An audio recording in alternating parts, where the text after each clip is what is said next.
Okay, so this unit is on the Roaring Twenties and the Great Depression, or the boom and the bust. So one of the things that we're dealing with culturally right after World War One or during World War One is the Red Scare, which is the fear of communism.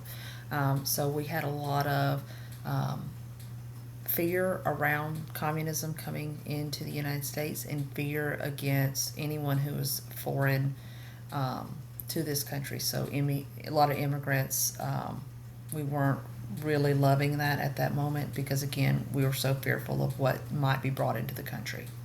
So in response, they passed the Emergency Quota Act of 1921, which lowered quota rates into coming into the country from down to 3%, meaning 3% of what we have in the United States. So let's say we had 100, just using, because it's simple math here, 100,000 people who were Italian in the United States, who were immigrants. Only 3,000 could now come into the United States under this new law. And it was designed to kind of slow down immigration. Well, they said that wasn't enough. We still had too many people coming. So in 1924, they passed the Immigration Act, also known as the National Origins Act, also known as Johnson-Reed Act, which lowered that 3% down to 2%. And that will be our immigration laws until after World War II. The 18th Amendment was passed, and the 18th Amendment is the prohibition of alcohol. Well, all it did was say the prohibition of alcohol, so they needed the Volstead Act, which went along with it, that basically said it's illegal to manufacture or sell or transport alcohol. Didn't say it was illegal to drink it. So this gives way to speakeasies and, unfortunately, a lot of organized crime because they're taking advantage of this time period. These are some of the public enemies or some of the criminals of this time. The most famous would be people like Al Capone, Bonnie and Clyde, and John Dillinger. Al Capone, also known as Scarface, he was famous for money laundering. He was famous for bootlegging, gambling, a lot of different illicit activities. He's responsible for a lot of really bad stuff, but they could not get him. He was really good at keeping his hands clean so that the law could catch him. He actually went to prison for tax evasion, and he was housed at Alcatraz. The Scopes trial, this was where evolution was being taught in a school in Tennessee, and we don't really think anything about it today because it's taught in schools today. Well, there was a piece of legislation called the Butler Act. It was Tennessee legislation that said it was illegal to teach evolution because the idea of evolution calls into question creation and therefore the Bible. And so John Scopes was a teacher at Dayton High School, and he decided to teach it anyway, and he was brought up on charges violating the Butler Act. So he did go to court over this, was found guilty of violating the Butler Act, and then turns around and sues the state of Tennessee.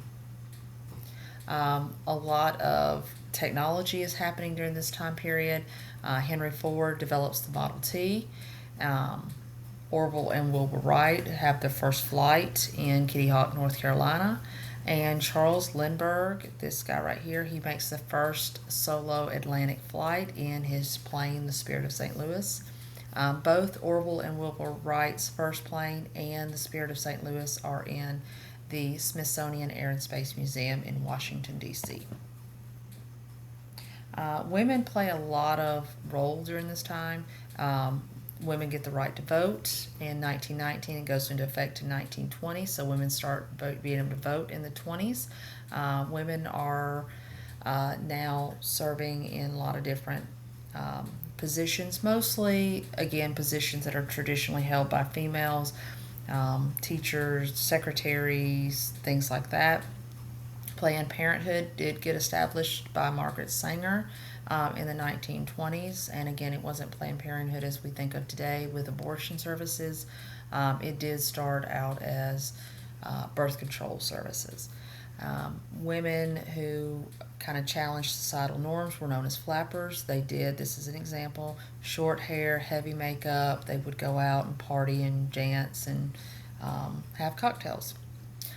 This is also known as the Jazz Age. So Louis Armstrong played the trumpet. George Gershwin was a lyricist and pianist. You had a lot of dancing because, again, a lot of music was very popular, and so a lot of dancing that went on in society. A lot of literature came out of this time period because these were people that fought in World War One, very disillusioned with society, and they wrote things that you guys will read at some point. Things like The Great Gatsby is something you usually read in the 11th grade.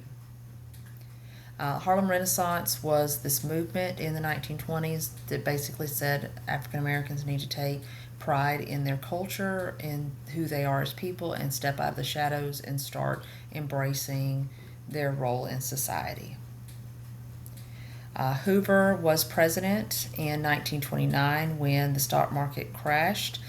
He did pass and this was because people speculated on stocks. He himself did not cause it. The Republican Party did not cause it. This was bad financial decisions.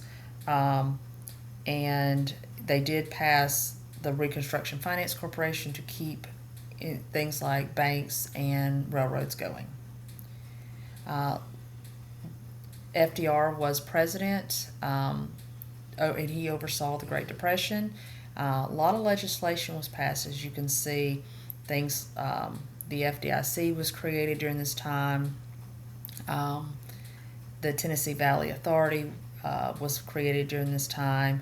The 20th Amendment which undid which changed the amount of time between inauguration and election was passed during this time. It shortened it by 6 weeks. They repealed prohibition. Since you can't basically undo an amendment, you have to create another amendment that undoes one. So the 18th Amendment, we don't drink. 21, we do. So 21st Amendment brought back alcohol into the country. And again, a lot of legislation designed for housing, jobs, and farming during the New Deal. And this is just a snippet. There were dozens and dozens of pieces of legislation. The most legislation ever passed was the first 100 days FDR was in office. Our national debt in 1940 was about $40 billion, and in today's currency, almost $700 billion. By the end of the Second World War, which was 5 years later, our national debt had gone up 6 times over because, again, war is expensive, which is, again, almost $3 trillion today.